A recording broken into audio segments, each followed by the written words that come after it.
and welcome to this video on monetary policy.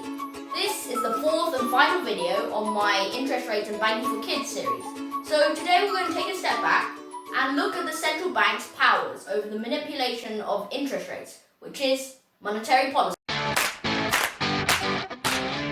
Firstly, you need to understand the money market graph. I'll try and add it to my list of future videos, but right now you can just think of it as a supply and demand graph, which it is. However, this time the supply of, in this case, money is not at all connected to the demand curve. It's technically a perfectly inelastic supply. Also, it's not equilibrium price that this graph shows, but an equilibrium nominal interest rate.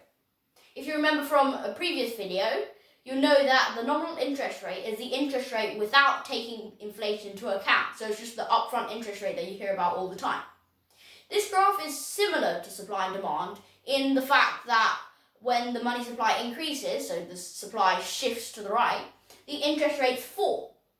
And when it decreases, interest rates increase.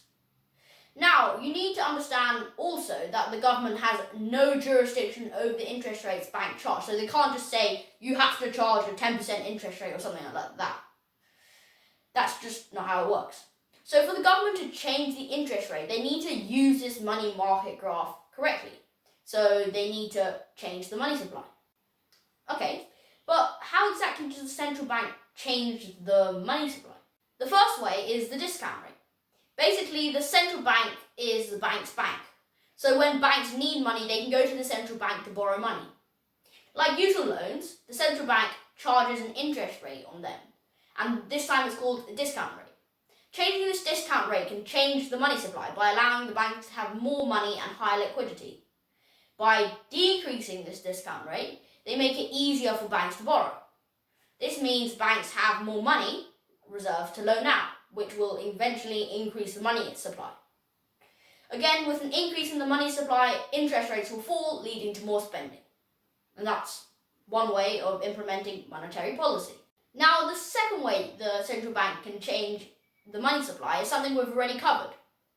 This is changing the reserve requirement, which is something the central bank directly has control over. As a recap, the reserve requirement is the fraction of deposits which banks by law have to hold in their money reserves. I covered this and the money multiplier in my second video of this series. You can check it out right here. I'm assuming you've already watched that video because by decreasing the reserve requirement, you can increase the effects of the money multiplier, which is what I covered in that video. The more the money multiplier is, the more money supply you get. So by decreasing the reserve requirement, you can increase the money supply. Okay, the third way. This is the most utilized way that the central bank changes the money supply, which changes interest rates. It is called open market operations. This is when the central bank buys or sells bonds to the banks. Basically, banks don't only hold money and money reserves. They also have assets, such as mortgages, loans, and bonds. All of this is not part of the money reserves, it's just something the bank owns. So when the central bank buys back these bonds from the banks, they change these assets, which were not part of the money supply or reserves, into cash, which is now part of the money reserves of the bank. The bank can then loan this money out, which increases the money supply, again, lowering interest rates. This works the other way as well. So the central bank can sell bonds to these banks, which will decrease their liquidity and money reserves, which will lower the money supply. If you're new to this stuff, I've made a whole video about bonds itself, which you can check out in the top right hand corner. Now, finally, we have the fourth way the central bank can control the money supply and interest rates. It's called Quantitative Easing, or QE for short, because it's quite a long word to say.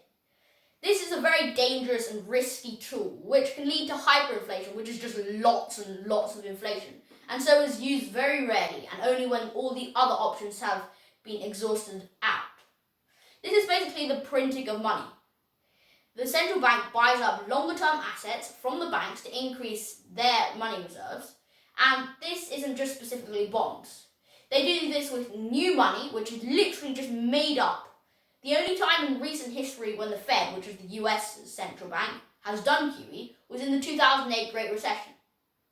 This has obviously made some worries about high inflation, but so far we've been lucky, so there hasn't been too much inflation, which is obviously good. So that's all the central bank's tool for monetary policy. Hopefully it's not too difficult to understand. So if the economy is in a recession, for example, which is a period of negative economic growth, the central bank can choose any one of these options to increase its money supply. For example, it could choose to decrease the discount rate, which increases the money supply. An increase in the money supply will create a decrease in the interest rate, which boosts spending. So if you remember, lower interest rates means more spending, which is exactly what you want when the economy is down. This one is called expansionary monetary policy, when you want to try and boost the economy. This can and has created inflation as well, so it is quite difficult to balance well. Now, on the other side of the spectrum, the central bank can implement something called contractionary monetary policy. This is basically the opposite of expansionary monetary policy, and it's when the central bank wants to slow down spending by lowering the money supply, which in turn increases the interest rates. This is usually because of high inflation or something to that effect. However, this policy has also got side effects, including unemployment and recessionary gaps.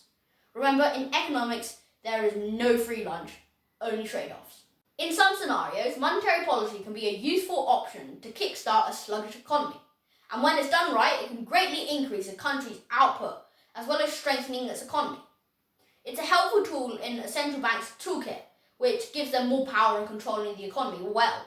However, you need to bear in mind all these policies and theories that you learn in classroom economics is barely even scratching the surface of the whole thing. Out in the real economy, many times, well-established theories can break down. Learning these can give you a wider understanding of the economy, but it's also important to learn by doing and watching the real thing happen. Because remember, theory can only get you so far. But before you go, we've still got 2 more things to do. Firstly, make sure to leave a like and a comment below to tell me and YouTube that you like and enjoy this content. And secondly, make sure to subscribe and turn on notifications, which will give you the first notification when I release the latest content, while also helping me out massively. Thanks for sticking with me throughout these past weeks for this series, and I'll see you next time.